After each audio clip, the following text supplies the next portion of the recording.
반갑습니다. 주님의 이름으로 환영합니다. 2월 4일 주일 예배 우리 하나님께 올려드리겠습니다. 다 함께 일어나셔서 임내송 부르시겠습니다.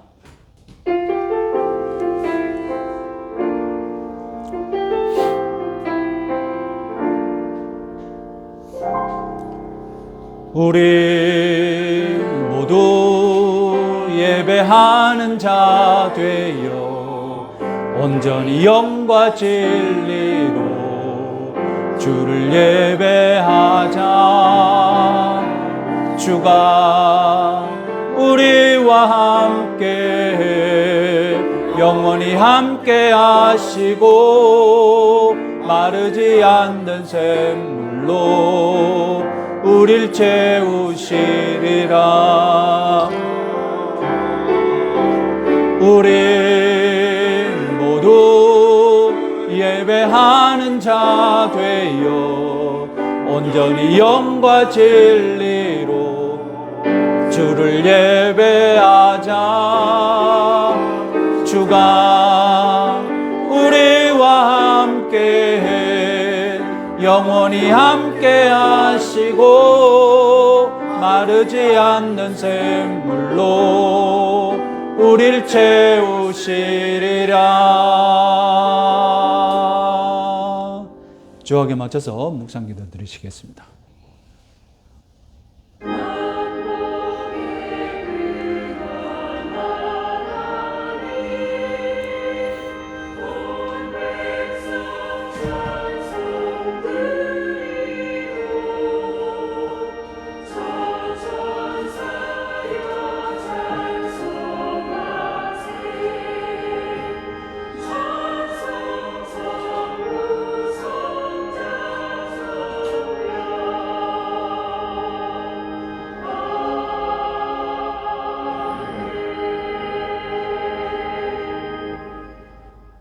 거룩하신 아버지 하나님, 오늘도 복된 주일을 맞이하여서 주님 앞에 나와서 영과 진리로 예배드리고자 합니다. 우리의 예배 가운데 임재하여 주셔서 저희들이 올려드리는 모든 경배와 찬양과 기도를 받아 주시옵소서. 하나님께 영광이 되는 시간이 되게 하시고 예배드리는 저희들에게는 하늘로부터 진리와 은혜와 감동이 충만한 시간이 되게 하시고 특별히 영적인 각성이 있게 하여 주시고 깨달은 대로 살아가는 한 주간 살아갈 힘과 능력을 덧입는 은혜의 시간 될 수 있도록 우리의 영혼을 붙잡아 주시고 우리의 영혼을 축복하여 주시옵소서. 여호와의 얼굴빛을 저희들이 대면하는 시간이 되게 하여 주시고 하나님께는 영광, 땅에는 평화가 임하는 놀라운 은혜의 시간이 될 수 있도록 시작부터 끝까지 모든 것을 주장하여 주시옵소서. 예수님의 이름으로 기도드립니다. 아멘. 나는 전능하신 아버지 하나님 천지의 창조주를 믿습니다. 나는 그의 유일하신 아들 우리 주 예수 그리스도를 믿습니다. 그는 성령으로 잉태되어 동정녀 마리아에게서 나시고 본디오 빌라도에게 고난을 받아 십자가에 못 박혀 죽으시고 장사된 지 사흘 만에 죽은 자 가운데서 다시 살아나셨으며 하늘에 오르시어 전능하신 아버지 하나님 우편에 앉아 계시다가 거기로부터 살아있는 자와 죽은 자를 심판하러 오십니다. 나는 성령을 믿으며 거룩한 공교회와 성도의 교제와 죄를 용서받는 것과 몸의 부활과 영생을 믿습니다. 아멘. 우리 앉으셔서 찬양하는 시간 갖겠습니다.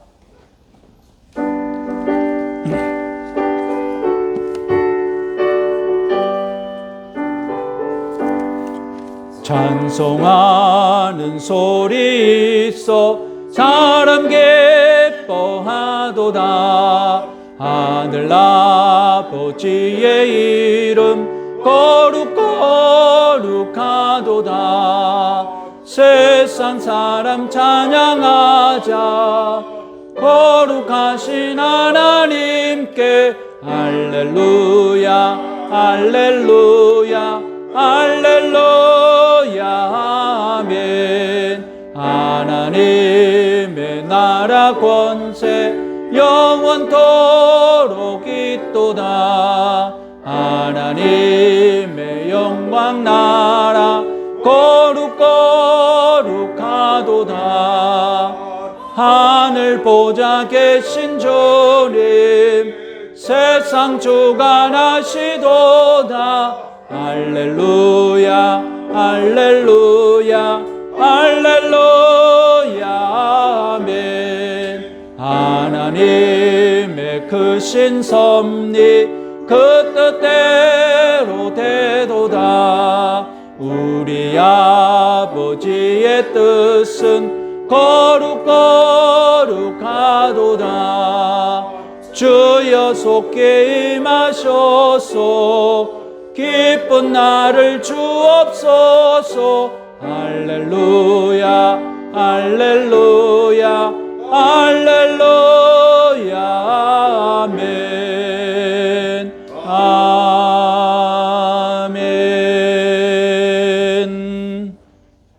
270장입니다.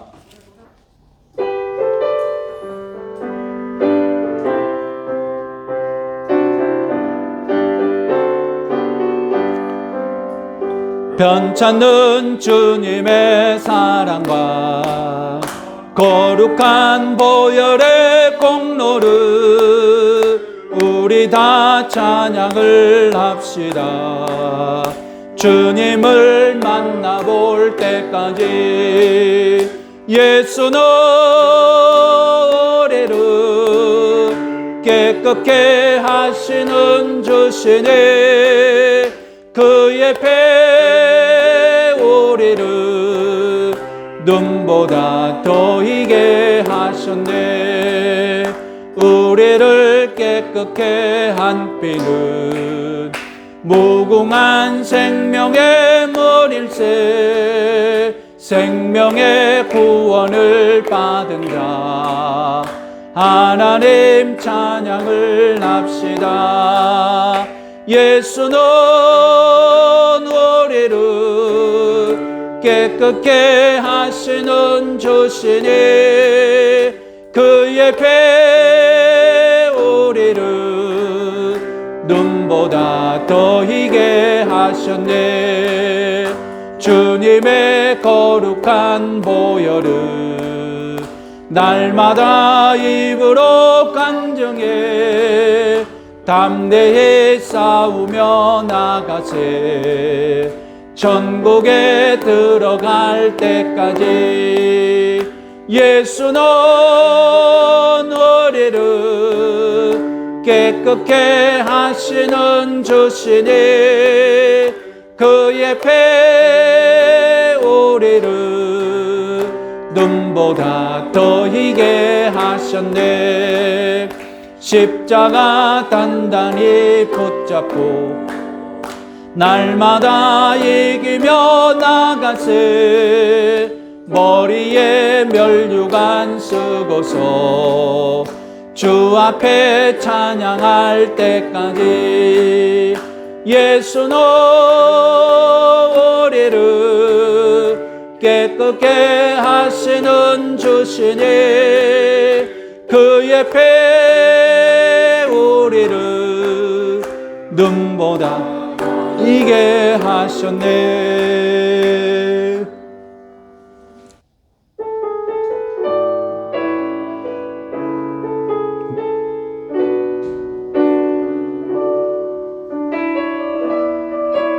나의 안에 거하라.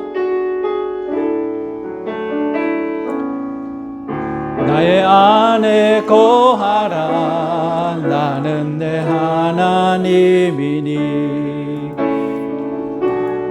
가운데 너를 지키는 자라. 두려워하지 말라.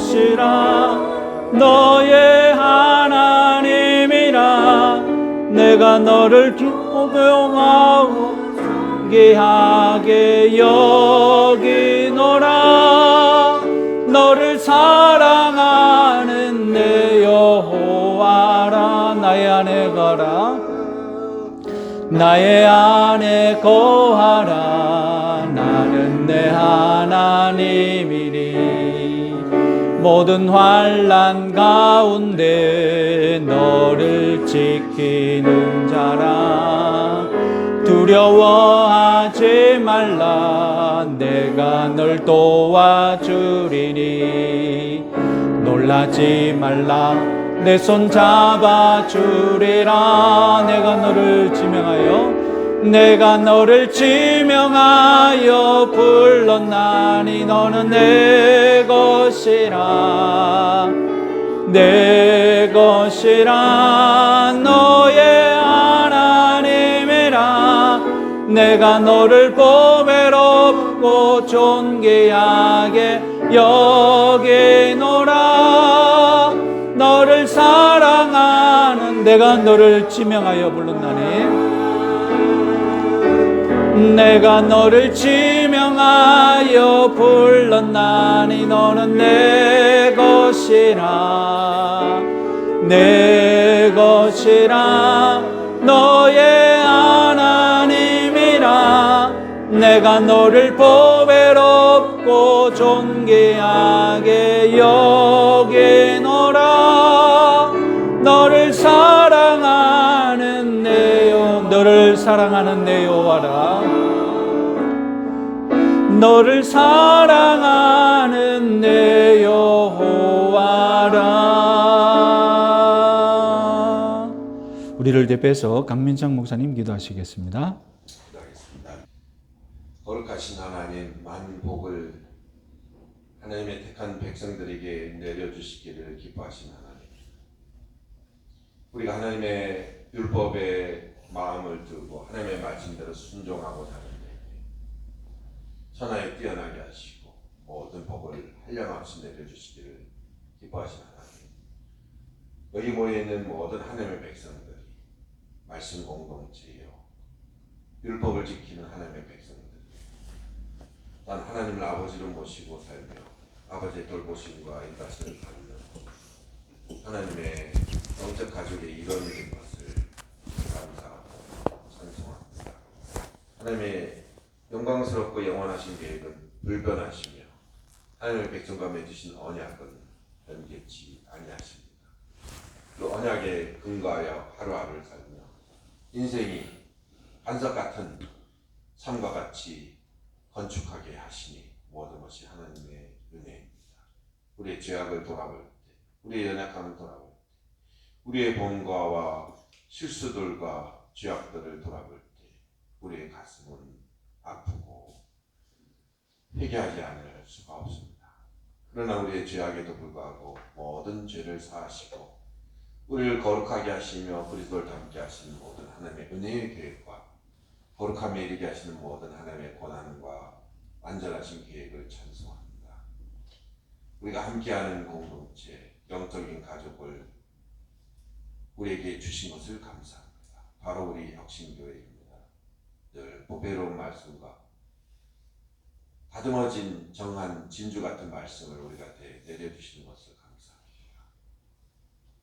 그 누구도 누릴 수 없는 복이 바로 우리 교회 안에 있음을 감사합니다. 특별히 최근에 순모임으로 우리 공동체가 새롭게 시작하여 김양금, 김숙 두 분의 순장이 세워지고 새로운 생명의 유기적 공동체의 운동이 시작되게 하신 것을 감사합니다. 이 순모임이 유기적 공동체로서 하나님에 대한 믿음과 예수님이 다시 오실 것에 대한 소망을 기억하고 격려하며 서로 사랑하고 이웃을 사랑하는 공동체를 이루어 하나님 나라의 겨자 씨가 떨어져 뿌리를 내리고 새 순이 일어나 큰 나무를 이루는 것처럼 이 작은 순이 이제 시작되었으니 서귀포를 책임지고 제주도를 책임지고 한국교회 갱신을 이루는 귀한 큰 떡갈나무 같고 백향목 나무 같은 겨자씨가 성장할 하는 나라를 이루는 그 모습을 우리가 보게 하시옵소서. 우리 교회가 지역을 섬기는 교회가 되게 하옵소서.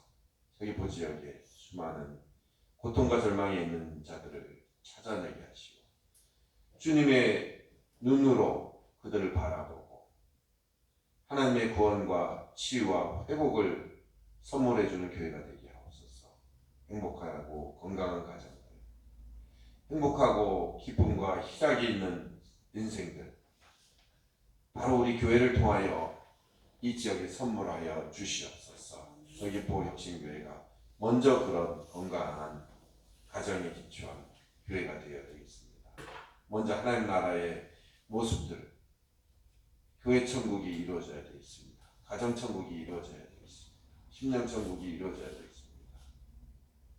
이 순모임에서 그런 대안적인 가정과 같고 하나님 나라의 모습들이 먼저 경험되게 하시옵소서. 교회에 주신 권세가 크십니다. 교회가 간구하며 땅에서 매면 하늘에서 매겠다고 하셨고 땅에서 풀면 하늘에서도 풀겠다고 권세를 교회에 내려주셨습니다. 이 놀라운 권세를 활용하게 해주시고 우리 서귀포 혁신교회가 이 지역을 매기도 하고 풀 수 있는 권세가 있는 것을 믿고 기도와 능력 가운데 이 땅 가운데 하나님의 나라를 전파하고 형성할 수 있게 하여 주옵소서. 이 서귀포 혁신교회는 작은 교회지만 강합니다. 그리스도 안에 있기 때문에 강합니다. 성령 충만 받을 때는 하루에도 3,000명이 회개할 수도 있는 것이고 주의 뜻한 바가 있으면 70만 도민도 주께 올려드릴 수 있는 교회입니다. 말씀과 진리 가운데 성령과 능력 가운데 부활의 능력이 우리 가운데 임할 때에 능력 있는 교회로 이 제주도와 서귀포를 책임지는 교회로 성장할 수 있을 줄 믿습니다. 아멘. 믿음으로 바라보게 하옵소서. 가나안 땅이 저기 있습니다. 지금은 광야이지만 믿음으로 구름 기둥과 불 기둥 대신 성령의 인도를 받게 하옵소서. 홍해가 갈라질 것입니다. 만나함의 주라기는 우리에게 공급해 주실 것입니다. 골리앗을 싸워서 단숨에 격파할 것입니다. 이 믿음의 길에 동행하여 주시옵소서. 올 한해는 그 터가 쌓여지고 뿌리가 박히고 순이 돋아나는 귀한 한 해 되게 축복하여 주옵소서. 오늘 드려지는 예배를 흠량하시고 우리는 주께 예배하러 나오나 주께서는 그리스도를 우리에게 선물로 식물로 음식으로 주십니다. 말씀이신 그리스도를 섭취하겠습니다. 그 놀라운 응답 가운데 젖어서 또 한 주를 살겠습니다. 승리하는 한 주 되게 하여 주옵소서. 예수 그리스도의 이름으로 기도하였습니다. 아멘.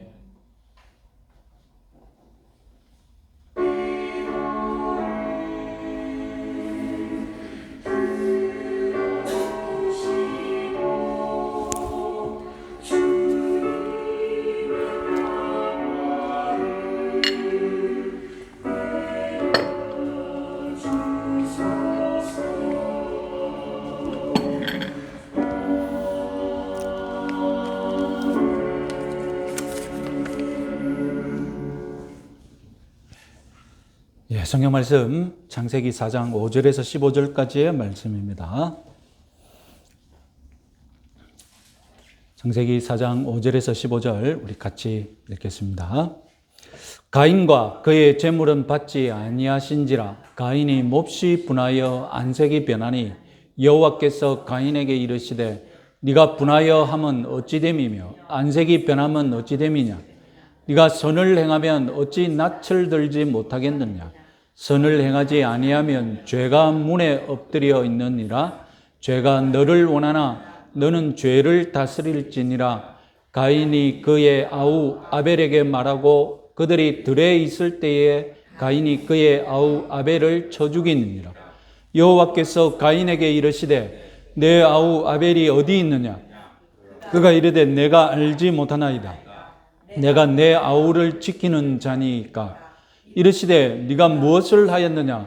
내 아우의 핏소리가 땅에서부터 내게 호소하느니라.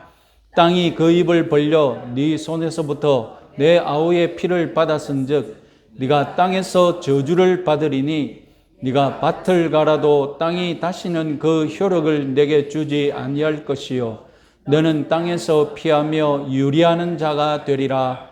가인이 여호와께 아뢰되 내 죄벌이 지기가 너무 무거우니이다.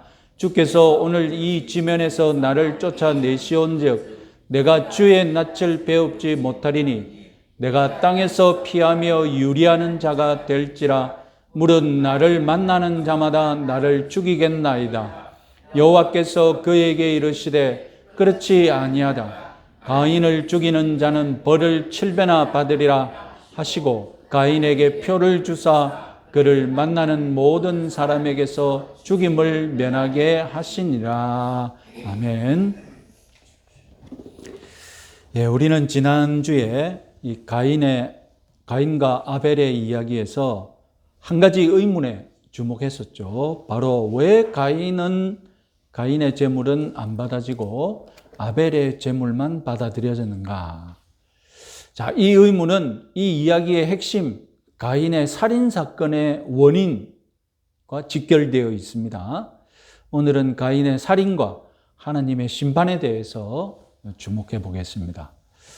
자, 가인은 자신의 제물을 하나님께서 받아주지 않자 몹시 화가 났습니다.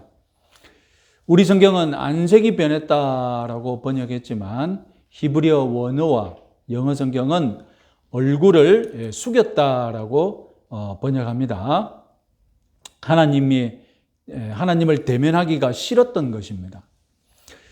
자, 하나님은 이 가인의 제물이 거부된 것을 정당하기 때문에 가인 네가 화를 낼 이유가 없다라고 말씀하십니다. 무엇보다도 지금 가인의 화가 앞으로 어떻게 발전할지, 쉽게 말해서 화가 난 가인이 앞으로 어떤 사고를 칠지 아시고 설득을 하시려고 합니다. 자, 7절 네가 선을 행하면 어찌 낯을 들지 못하겠느냐. 제사 한번 잘못 드렸다고 가인이 지금 엄청난 벌을 받는 것이 아니지 않습니까? 다음 제사 때에 감사의 제사, 믿음의 제사를 드리면 됩니다. 그러면 하나님이 받아주실 것입니다. 가인은 하나님을 대면할 수 있습니다. 제사 한번 잘못 드렸다고 인생 끝장난 것이 아니고 마지막 지금 제사를 드린 것도 아니지 않습니까? 하나님은 타이르는 부모와 같이 다음을 기약하자고 간절하게 지금 가인을 설득하고 계십니다. 둘째로 선을 행하지 아니하면 죄가 문에 엎드려 있느니라. 죄가 너를 원하나 너는 죄를 다스릴지니라. 가인이 엉뚱한 선택을 하는 것을 막기 위해 경고하십니다. 죄가 문에 엎드려 있다. 이것은 고대 근동에서 귀신이 문지방 밑에 숨어서 출입하는 자의 발목을 잡아 넘어뜨린다, 이런 미신이 있었습니다. 그래서 고대인 근동인들은 문지방을 밟지 않는 그런 미신적인 습관이 있었다고 합니다. 성경에 그런 기록이 있습니다. 사무엘상 5장 5절 말씀 우리 같이 한번 읽겠습니다. 그러므로 다곤의 제사장들이나 다곤의 신전에 들어가는 자는 오늘까지 아스도스에 있는 다곤의 문지방을 밟지 아니하더라. 오늘날 우리나라가 옛날부터 문지방을 밟지 않는 습관과 어떻게 연결되는지는 모르겠는데 하여튼 그런 미신에 빗대어서 그처럼 악령처럼 죄가 문 밑에 숨어서 가인 너를 노린다, 이렇게 말씀하십니다. 가인 네가 선이 아니라 악을 행하려고 문 밖으로 나가면 나가자마자 문에 엎드려 있던 죄가 맹수처럼 귀신처럼 너를 덮쳐버릴 것이다. 여러분, 문에 숨어 있다가 공격하기 좋은 짐승이 어떤 짐승이겠습니까? 다름 아니라 뱀이지 않겠습니까? 죄는 뱀처럼 문 밑에 숨어 있다가 발꿈치를 공격할 것이고 가인은 결국 뱀의 후손이 되고 말 것입니다. 죄가 너를 원하나 너는 죄를 다스릴지니라. 죄는 우리 인생, 우리 생명을 원하고 있습니다. 종처럼 부려먹으려고요. 이것은 하나님이 원하시는 인생이 아니죠. 하나님의 뜻은 분명합니다. 너는 죄를 다스릴지니라. 가인에게는 죄에 유혹될 기회도 있었고 죄를 뿌리치고 죄를 다스릴 기회도 있었습니다. 가인은 왜 자기 제사가 받아들여지지 않았는지 반성하고 새롭게 시작하면 되는 것입니다. 선을 선택하고 죄를 다스릴 그런 선택을 하면 되는 것입니다. 아시다시피 가인은 반성은커녕 기어코 분을 폭발시키고 말았습니다. 8절에서 동생 아벨을 들에서 쳐 죽이고 말았던 것입니다. 자, 하나님께서 그렇게 설득하고 경고했는데 가인은 결국 아벨을 죽이고 말았습니다. 살인이 벌어진 이후 하나님은 가인을 어떻게 대하시는지 이제 우리가 주목해 보겠습니다. 9절 여호와께서 가인에게 이르시되 네 아우 아벨이 어디 있느냐? 아벨이 어디 있는지 몰라서 질문하는 것이 아니죠. 여러분 이와 똑같은 마음으로 질문하시는 것이 창세기 3장에서 이미 있었죠. 창세기 3장 9절 말씀 같이 한번 읽어보겠습니다. 여호와 하나님이 아담을 부르시며 그에게 이르시되 네가 어디에 있느냐? 하나님이 곧장 노한 얼굴로 가인을 몰아세우지 않으셨습니다. 하나님은 죄인 아담과 대면하고 대화하면서 회개할 기회를 주셨듯이 지금 죄인 가인과도 대면하고 대화하면서 회개할 기회를 주셨던 것입니다. 정말로 가인은 하나님과 대면하면서 대화하고 용서를 구할 기회가 있었던 것입니다. 9절 하반절 그가 이르되 내가 알지 못하나이다. 내가 내 아우를 지키는 자니까. 아담의 변명과 비슷하죠? 다만 책임을 떠넘길 대상이 없습니다. 그래서 아벨에 대해 모르는 것에 책임이 없다는 식으로 말합니다. 내가 내 아우를 지키는 자니까. 가인이 이렇게 뻔뻔하게 말한 것, 물론 엄격하게 실제로 따져보면 아벨을 지키는 것이 가인의 사명이거나 가인의 직업이 아닌 것이 맞기는 맞습니다. 창세기 2장 3장에서 에덴 동산을 지키는 사명을 아담이 받았죠. 지키는 것 아담의 일입니다. 동생 아벨은 목자였습니다. 그는 양을 지키는 자였습니다. 아벨도 지키는 것이 일이었습니다. 그러나 가인은 지키는 것이 자기 일이 아니었습니다. 내가 양을 지키는 자를 지키는 자입니까? 이렇게 지금 자기 살인 사건을 웃음거리로 만들고 있을 정도로 가인은 악해지고 있었던 것입니다. 그러나 여러분 엄격하게 따져보면 형이라면 동생을 지킬 수도 있지 않습니까? 꼭 하나님이 동생을 지키라고 명령해야 형은 동생을 지키는 자입니까? 동생을 지키는 것이 자기 사명, 자기 일은 아닐지라도 그러나 형이라면 어떤 상황에서는 마땅히 동생을 지키는 자가 맞지 않습니까?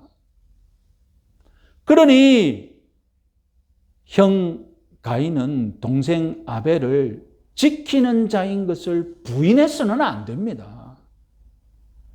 가인은 아벨의 형인 것마저도 지금 부인하고 싶었던 것입니다. 이제 더 이상 하나님은 가인에게 기회를 주시지 않습니다. 가인은 아무도 없는 들판에서 죄를 지었기 때문에 이렇게 떳떳하게 거짓말하고 있겠지만 그러나 하나님이 유일한 증인이십니다. 고대 재판은 증인이 검사 역할을 합니다. 증인이 고소를 합니다. 하나님은 검사처럼 재판장처럼 가인을 고소하고 심판하십니다. 자, 땅이 항의한다는 것은 억울한 죽음을 표현하는 수사적인 표현입니다. 땅은 가인에게 소산을 주었는데 가인은 땅에게 아벨의 피를 주었기 때문에 땅이 항의한다는 것입니다. 하나님은 가인에게 두 가지 벌을 주셨습니다. 첫 번째 12절, 네가 밭을 갈아도 땅이 다시는 그 효력을 내게 주지 아니할 것이요. 이제 농사를 지어도 결실을 보지 못할 것입니다. 둘째 12절 하반절, 너는 땅에서 피하며 유리하는 자가 되리라. 방랑자 떠돌이가 될 것입니다. 아버지 아담이 에덴 동산에서 살다가 지금 동산 밖에서 살고 있습니다. 다행히 농사를 지을 수 있었고 농사를 지어도 소출이 있는 땅이 있었기에 아담과 가인은 농사를 지었고 지금 곡물을 거뒀습니다. 그러나 이제 가인은 농사를 지을 수 있는 땅에서 추방될 것입니다. 농사를 지을 수 없는 광야 같은 땅으로 추방될 것입니다. 이 심판은 농사가 생업인 농부 가인에게는 치명적이죠. 이제 들짐승처럼 살아갈 수밖에 없겠죠. 하나님께서 가인을 살려두시는 것 그 자체가 관대한 처사이지 않습니까? 가인도 이제는 하나님께 분을 품고 안색을 변할 그런 이유가 없습니다. 이제 사건이 종결되어도 이상할 것이 없을 것 같습니다. 가인은 생명을 유지하는 은혜를 입었고 적당한 처벌을 받았습니다. 그런데 놀라운 대화가 이어집니다. 가인이 형벌이 너무 무거워 감당할 수가 없다고 하나님께 사정하는 것입니다. 가인은 하나님이 내리신 형벌 때문에 또 다른 두 가지 부수적인 형벌을 낳는다고 하나님께 호소했습니다. 그래서 두 가지 형벌 외에 부수적인 형벌 세 번째, 이제 주의 낯을 뵙지 못하는 것을 호소합니다. 가인은 이제 하나님과 대면할 기회조차 없을 것이라고 느꼈습니다. 이제 가인과 그 후손은 뱀의 후손으로 전락하고 말 것입니다. 부수적인 형벌 네 번째, 나를 죽이는 자들이 있다는 것입니다. 여기에서 성경 속의 곤란한 질문들 중에 가장 대표적인 질문이 있죠. 기록상 아담 부부와 가인 자신뿐인데 도대체 가인을 죽이려는 자는 누구냐? 여기에 가장 현명한 대답으로는 기록되지 않은 아담의 후손들이 있었던 것 같다라는 것이겠죠. 그러나 좀 더 진보적인 사람들은 아담 외에 원래 다른 인간들이 있었고 아담은 그 무리 중에 하나님이 특별히 선택해서 하나님 백성을 삼은 그런 경우다라고 창세기를 해석하는 분들도 있죠.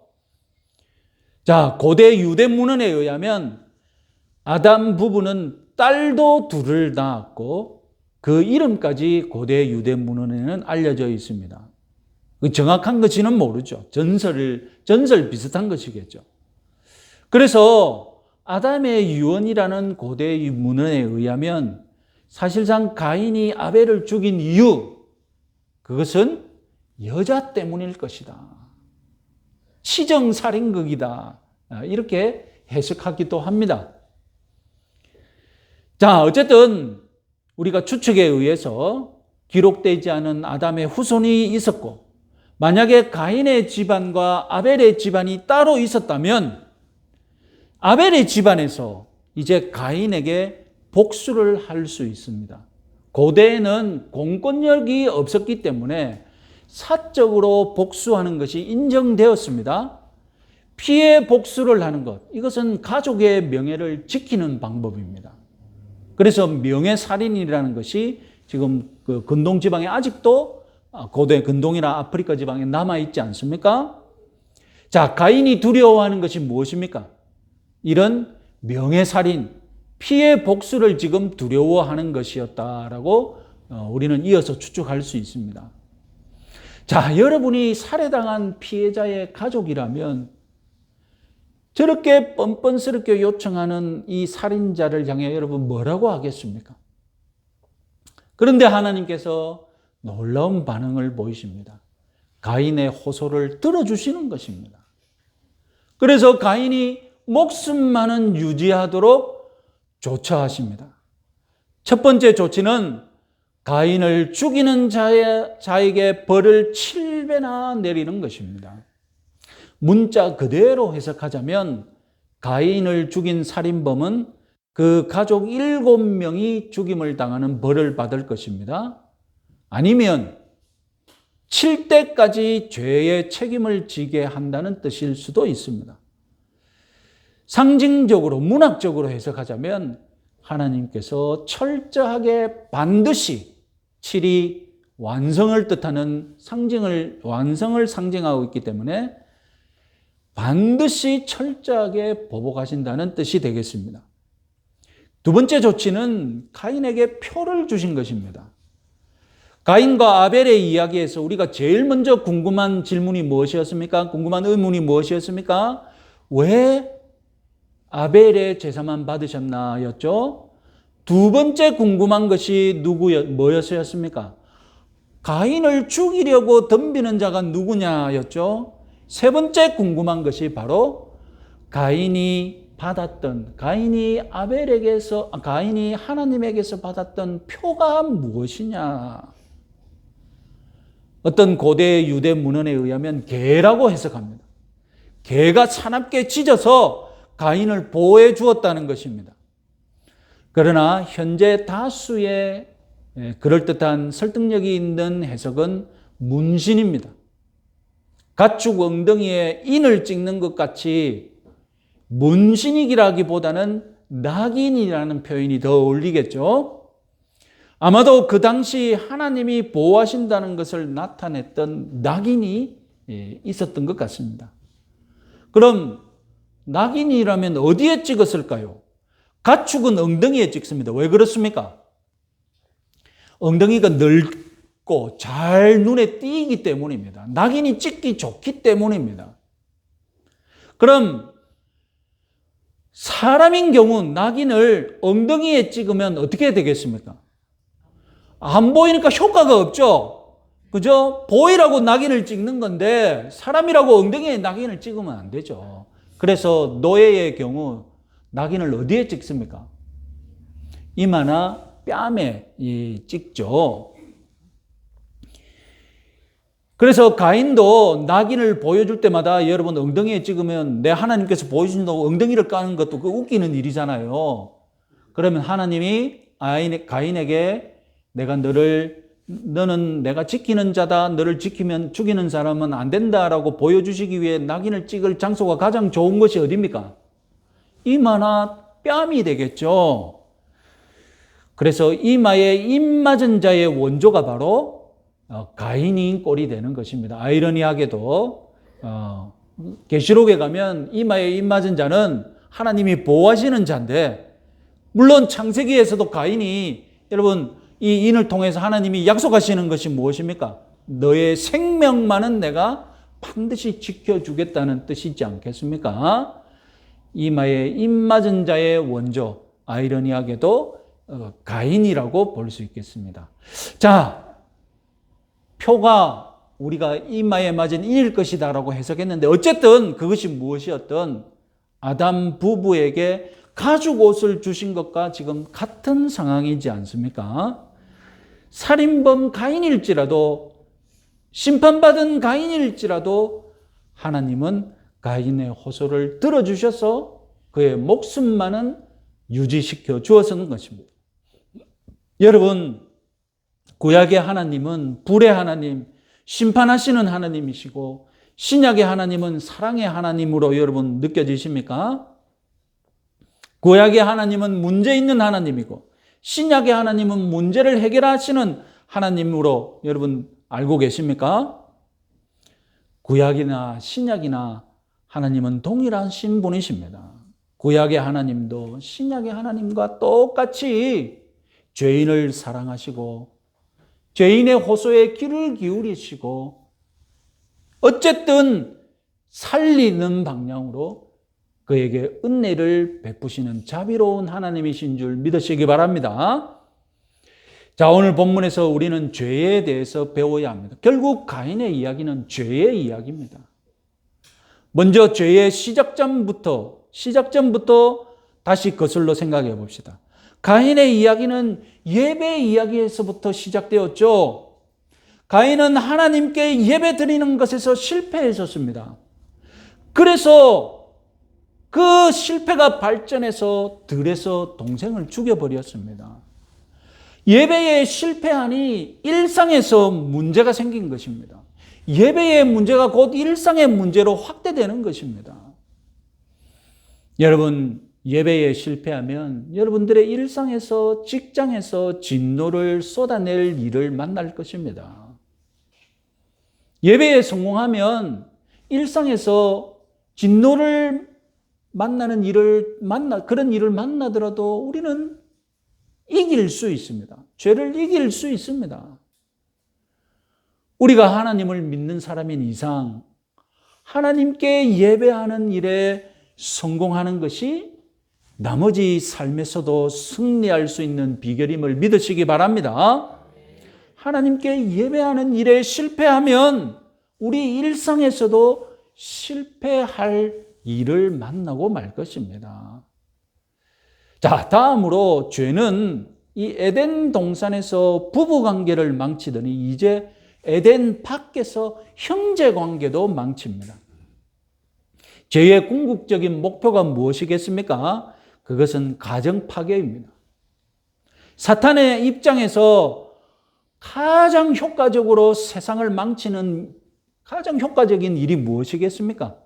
그것은 가정을 망쳐놓는 것입니다. 가정을 망쳐놓으면 알아서 도미노 효과처럼 이 세상이 뒤죽박죽 죄로 물들어져 가게 되어 있습니다. 가정 파괴야말로 오늘날 우리가 알고 있는 모든 죄의 그 근본이고 가장 물고기의 물과 같은 환경임을 여러분 유념하시기 바랍니다.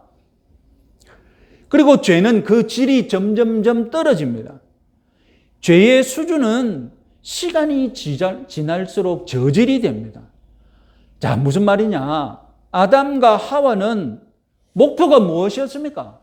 그들이 죄를 지은 목표가 무엇이었습니까? 하나님과 같이 되는 것이었습니다. 여러분, 그래도 여러분 수준이 좀 있지 않습니까? 죄를 짓는 수준이 좀 있지 않습니까?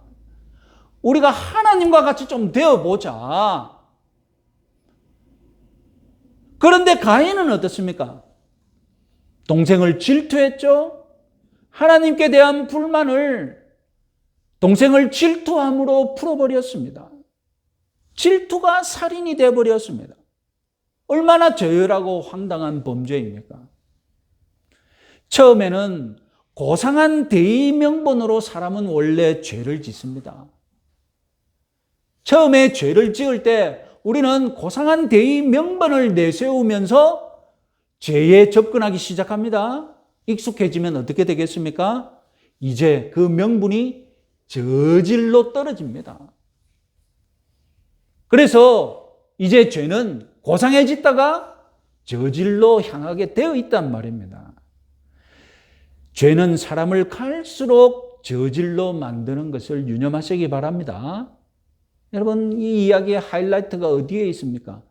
내가 동생을 지키는 자니까 이 얼마나 뻔뻔하고 얼마나 저질스러운 발언입니까? 죄는 사람을 이토록 뻔뻔스러운 저질로 만들어 버립니다. 죄에 무뎌지면 질수록 사람이 저질로 떨어진다는 것, 반대로 죄에 대해 예민해지고 죄를 멀리하면 멀리할수록 사람은 고상해진다는 것, 여러분 유념하시기 바랍니다. 그리고 영적으로 죄는 사람을 뱀의 후손으로 만들어 버립니다. 우리 요한일서 3장 12절 말씀 같이 한번 읽어보겠습니다. 가인같이 하지 말라. 그는 악한 자에게 속하여 그 아우를 죽였으니 어떤 이유로 죽였느냐? 자기의 행위는 악하고 그의 아우의 행위는 의로움이니라. 자, 여기서 가인은 악한 자에게 속했다라고 말하지 않습니까? 창세기 3장 15절 말씀 기억하시죠? 내가 너로 여자와 원수가 되게 하고 내 후손도 여자의 후손과 원수가 되게 하리니 여자의 후손은 내 머리를 상하게 할 것이요 너는 그 발꿈치를 상하게 할 것이니라. 뱀의 후손이 여자의 후손의 발꿈치를 상하게 한다고 해서 뭐 발만 무는 정도가 아닙니다. 우리가 살고 있는 역사 속에서 가인이 아벨의 머리를 돌로 쳐 죽이는 것, 그것이 바로 발꿈치를 무는 일이었던 것입니다.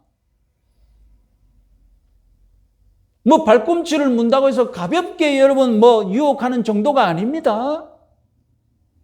뱀의 후손이 되면 하나님께 반응하지 않는 소위 돌 같은 마음이 되어서 동생을 쳐 죽이고 내가 동생을 지키는 자니까 이렇게 뻔뻔하게 말할 수 있습니다. 죄는 사람의 마음을 돌로 만드는 줄 여러분 유념하시기 바랍니다.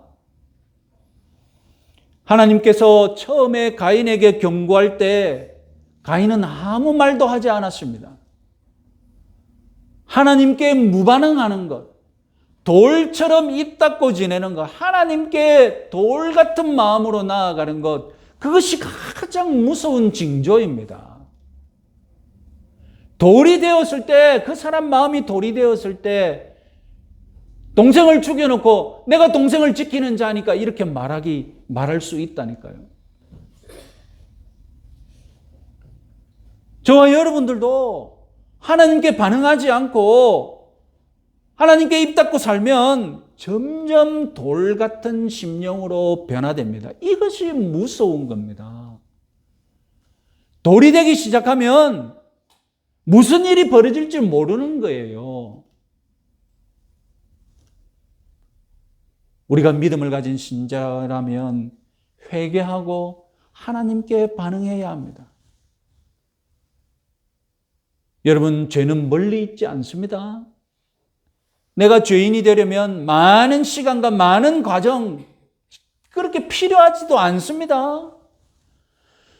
우리가 문을 열고 나가면 죄가 덮칠 수 있습니다. 하나님이 가인에게 경고했잖아요.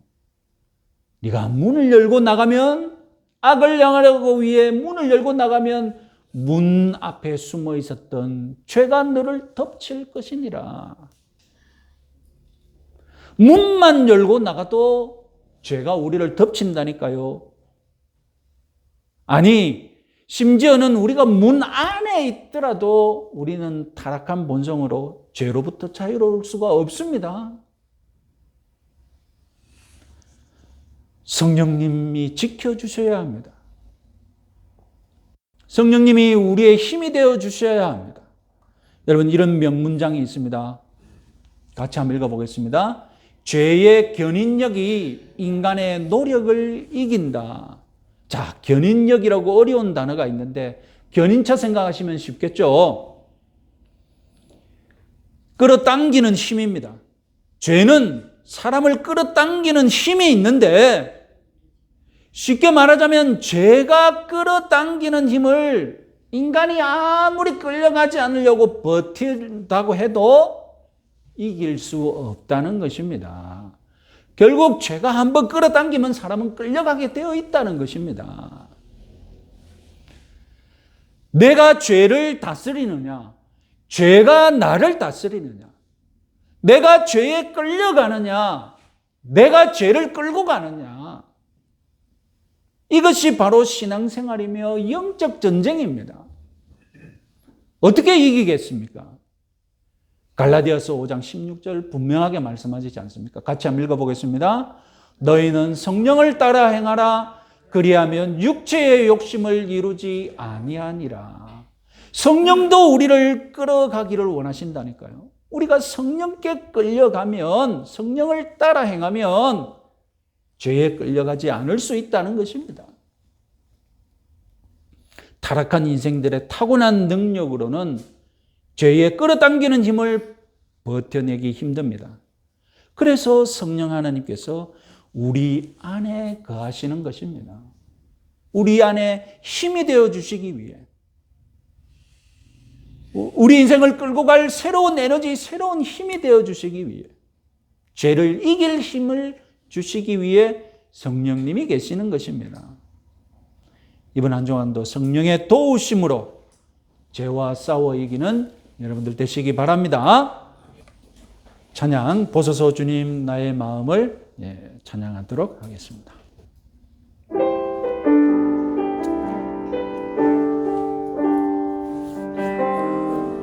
보소서 주님 나의 마음을 선한 것 하나 없습니다. 그러나 내 모든 것 주께 드립니다.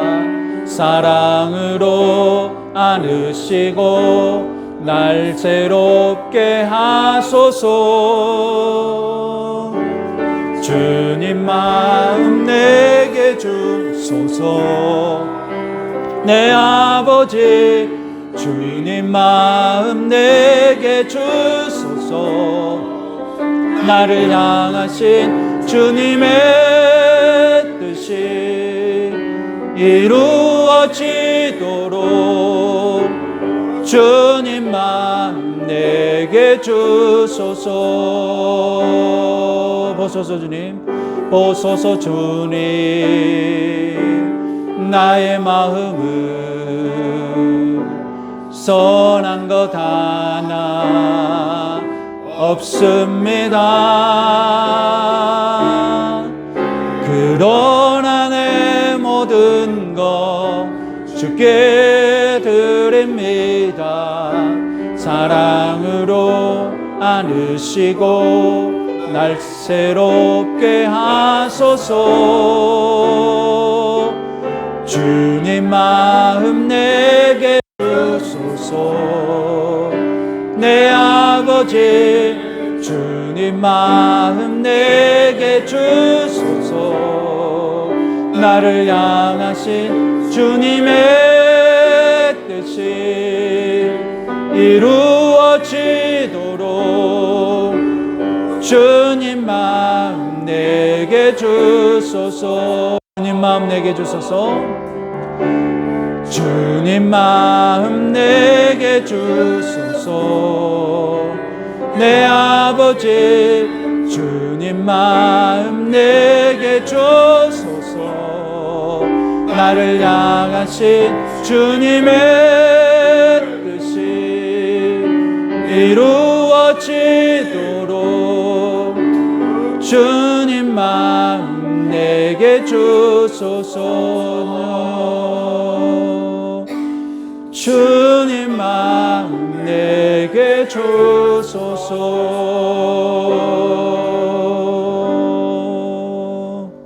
기도하겠습니다. 감사하신 아버지 하나님, 오늘도 하나님께 나아올 때에 아벨과 같은 마음으로 하나님께 예물을 드렸습니다.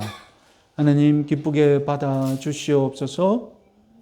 저희들에게 너무나 하나님께서 저희들을 위하여서 행하신 놀라운 일들 감사하는 마음 넘치게 하여 주시옵소서.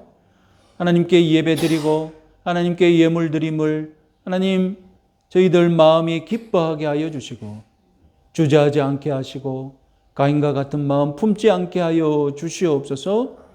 오늘도 예물을 드려 싸우니 이에 바친 손길들을 축복하시고 그 생업 위에 그 사업 위에 그 기업 위에 그 행하는 모든 일들 가운데 하나님께서 영혼이 잘된 같이 범사가 잘되는 복을 내려 주시옵소서. 예수님의 이름으로 기도드립니다. 아멘. 강구 말씀 드리겠습니다. 구정명절 복되고 안전하게 보내시기 바랍니다. 하나님의 은혜가 우리 성도님 댁내에 풍성하기를 소원합니다. 자, 오늘 순모임은 쉬겠습니다. 오늘 우리 선교 공연 블레싱 뮤지컬 선교단 우리 강민창 목사님의 아들 강주환 군이 출연하고 있는데 오늘 오후 2시에 남원교회에서 있습니다. 우리 가실 분 같이 참관하도록 하겠습니다. 우리 송순란 집사님 딸 고정현 양이 열린병원에 입원해 있습니다. 오늘 같이 한 12시 40분에 병원으로 출발했다가 병원에서 1시 20분에 또 공연 관람할 수 있도록 출발하도록 하겠습니다. 자, 다른 광고 없으시면 우리 일어나셔서 축도와 그리고 폐송 부르도록 하겠습니다. 우리 주 예수 그리스도의 은혜와 하나님 아버지의 사랑과 성령의 교통하심이 하나님께 아벨처럼 예배드리기를 원하는 모든 주의 백성들 머리 위에 영원토록 함께 있을지어다. 아멘.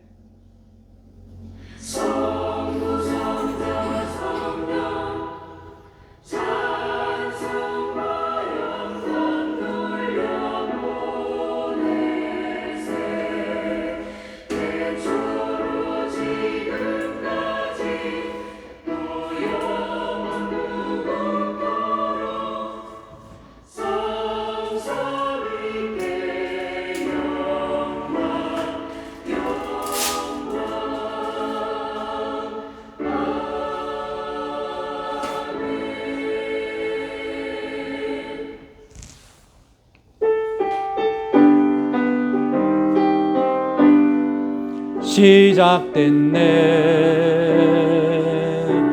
우리 주님의 능력이 나의 삶을 다스리고 새롭게 하네.